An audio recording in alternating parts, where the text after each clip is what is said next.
देखो बच्चों, पिछले वीडियो में हम पढ़ रहे थे कि निम्नलिखित समीकरणों से k का मान ज्ञात करो यदि मूल वास्तविक एवं समान हो। उसी क्वेश्चन को मैं आगे बढ़ा रहा हूँ। उसी क्वेश्चन का पार्ट 3 देखें तो x की स्क्वायर के आगे जो मान है वो a का मान है, a प्लस 4। ये द्विघात समीकरण का जो प्रारूप होता है इसके साथ जब हम तुलना करें तो हमें ABC के मानों का पता चलता है। x की स्क्वायर का गुणांक a और यहाँ x की स्क्वायर का गुणांक a प्लस 4 है, तो a का मान a प्लस 4 हो गया। यहाँ x का गुणांक b है, x का गुणांक यहाँ पर k प्लस 1 है, तो b का मान k प्लस 1 हो गया और c का मान कॉन्सोनेंट यहाँ पर 1 हो गया। यानी द्विघात समीकरण के प्रारूप से जब इसकी तुलना करते हैं तो हमें पता चलता है कि x की 2 का जो गुणांक होगा वो a का मान होता है, जो x का गुणांक होता है वो b का मान होता है और बिना x वाला पद c का मान होता है। सीधे से शब्दों में कहूँ तो यहाँ x की स्क्वायर को छोड़ दो, उसके आगे जो भी होगा वो a का मान, यहाँ से x को छोड़ दो, उसके आगे जो भी है वो b का मान, और तीसरा पद जो कॉन्सोनेंट है जिसके साथ x नहीं मिलेगा वो c का मान। अब देखते हैं कि इसके मूल हैं वास्तविक एवं समान, तो लिखेंगे चूंकि समीकरण के मूल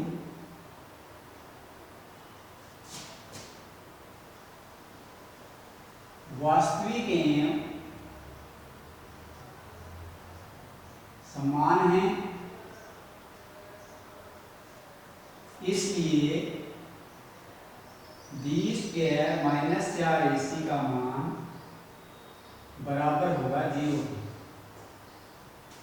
b का मान रखेंगे k प्लस 1, इसकी और स्क्वायर माइनस 4, a का मान रखेंगे k प्लस 4 गुणा में c का मान रखेंगे 1 बराबर 0।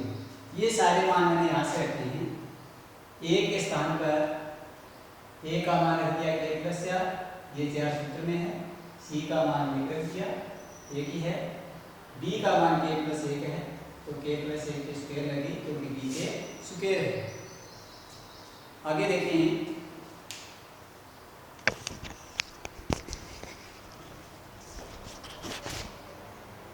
आगे देखें, इसके ऊपर हम फॉर्मूला लगाएंगे a प्लस बी की होल स्क्वायर का। इसमें क्या होता है कि पहले पद की स्क्वायर लिखते हैं, 2 गुणा पहला गुणा दूसरा और फिर दूसरे की स्क्वायर। इसी के अनुसार इसको लिखना है अपने को। तो ये है k प्लस 1 की होल स्क्वायर। इसमें जो a था उस स्थान पर इसमें k है, इसमें जो b है उस स्थान पर यहाँ पर 1 है। अगर इस सूत्र के अनुसार हम लिखें तो a स्क्वायर के स्थान पर तो आ जाएगी k स्क्वायर प्लस में 2 गुणा में a का मान k है ही, गुणा में b के स्थान पर 1 है, प्लस में जो b स्क्वायर है उसके स्थान पर 1 की स्क्वायर, तो ये आएगा k square plus 2k plus 1। तो यहाँ पे आ जाएगा k square plus 2k plus 1। By the way किसी बच्चे को सूत्र के अनुसार सरल करना न आए तो आप इसको गुणा करके भी सरल कर सकते हैं। जैसे मैं आपको गुणा करके दिखा देता हूँ। जैसे कि हम इसको होल स्क्वायर लगी हुई है, किसी भी संख्या पे स्क्वायर हो उसका मतलब होता है उसी संख्या को उसी संख्या से गुणा करना। k प्लस 1 को k प्लस 1 से गुणा। अब जब गुणा करते हैं तो एक संख्या को 2 बार लिखते हैं, k प्लस 1 और k प्लस 1। अन्य संख्या के 2 टुकड़े करते हैं, k इसके आगे प्लस 1 इसके आगे। k को k से गुणा करें k स्क्वायर, k को 1 से गुणा करें k को 1 से गुणा करें k, 1 को 1 से गुणा करें 1, ये k स्क्वायर आ जाएगा। इन दोनों की जाति 1 है, सजातीय पद हैं। 1 k ये है, 1 k ये है, जोड़ेंगे तो ये बन जाएगा 2k और प्लस आ जाएगा 1। किसी को अगर a प्लस बी के होल स्क्वायर का फॉर्मूला नहीं भी आता हो तो भी ये क्वेश्चन हम इस प्रकार से कर सकते हैं। फिर आगे -4 को k से गुणा करें 4k, प्लस माइनस माइनस, 4 को 4 से गुणा करें 16 और बराबर आ जाएगी 0। अब ये आ गया के स्क्वायर माइनस का 4k है और प्लस का 2k है, दोनों एक जाति के पद हैं, तो माइनस का 2k बच जाएगा क्योंकि प्लस माइनस का घटाव होता है हमेशा।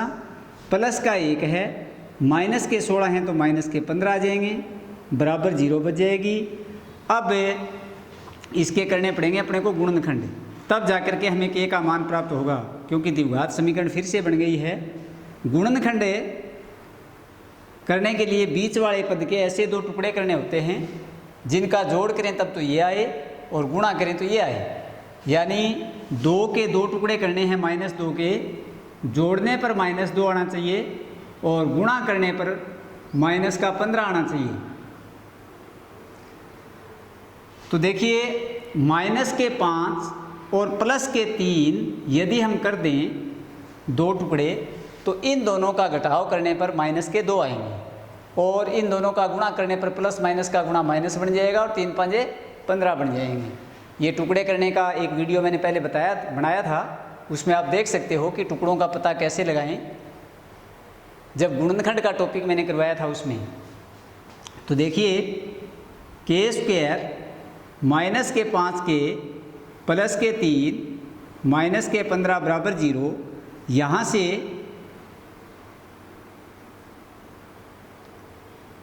आप दो के जोड़े बनाकर कॉमन लेंगे, इन दोनों में से k कॉमन आ जाएगा, इसमें भाग देंगे तो k माइनस इसमें भाग देंगे तो 5, यहाँ पर +3 कॉमन आ जाएगा, इसमें भाग देंगे तो k माइनस 5 का भाग 15 में, 3 का भाग 15 में देंगे तो 5 बराबर 0। अब एक टुकड़ा तो इनमें से कॉमन ले लेंगे, k -5 और एक टुकड़ा आ जाएगा k +3 बराबर आ जाएगी 0। अब हल करना है तो k -5 बराबर 0 लें तो k का मान 5 आएगा और k +3 बराबर 0 लें तो k का मान -3 आएगा। जब इसका पक्षांतरण करें 0 की तरफ जाएगा तो ये माइनस का है प्लस हो जाएगा, जब +3 का पक्षांतरण करें 0 की तरफ ले जाएं तो ये -3 हो जाएगा। तो इस प्रकार से इस क्वेश्चन के अंदर k के 2 मान आ सकते हैं, एक प्लस का 5 आ सकता है, एक माइनस का 3 आ सकता है। अगर k के स्थान पर हम दोनों में से कोई सा भी मान यहाँ लगाएं तो हमें द्विघात जो समीकरण है उसके मूल वास्तविक एवं समान प्राप्त होंगे। यदि इनको छोड़कर k का कोई भी और मान यहाँ पे लगाया जाएगा तो समीकरण के मूल वास्तविक और समान नहीं आएंगे। आगे देखें नेक्स्ट क्वेश्चन। अब हम क्वेश्चन नंबर 3 पढ़ेंगे।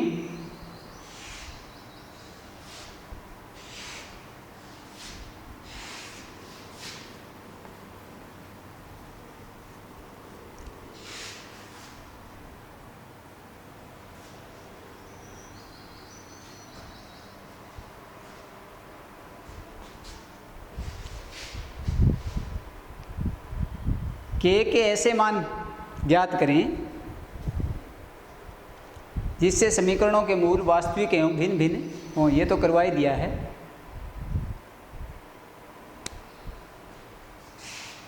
निम्न द्विघात समीकरणों से k का मान ज्ञात करो जिससे यदि मूल वास्तविक एवं समान की जगह क्या आ जाए, भिन्न भिन्न आ जाए, भिन्न भिन्न यानी अलग अलग मान हो जाए। यानी पिछले सवालों में तो k का मान 0 के बराबर होने पर मूल वास्तविक एवं समान हो रहे थे, अब की बार मूल वास्तविक एवं भिन्न भिन्न हैं तो b² -4ac का मान बड़ा होना चाहिए 0 से। इस कंडीशन पर मूल वास्तविक एवं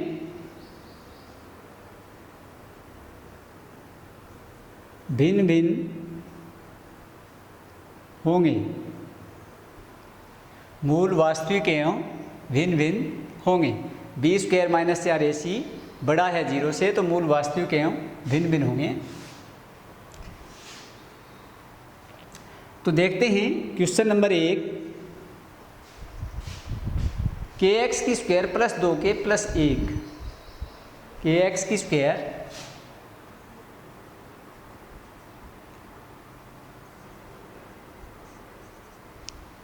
kx² + 2k + 1 है क्वेश्चन पहले वाले की तरह ही, सिर्फ रूल चेंज कर दिया है। जहाँ पर बराबर का निशान होता है वास्तविक के समान में, वहाँ पर ये बड़ा हो गया b स्क्वायर माइनस 4ac बड़ा हो गया 0 से।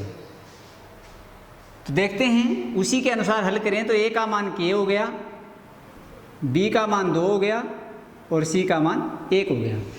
अब b स्क्वायर माइनस 4ac में मान रखेंगे, b का मान आ गया आपके पास 2 की स्क्वायर माइनस में 4 गुणा में k गुणा में 1 4 माइनस में 4k, ये मान हमें प्राप्त हुआ है।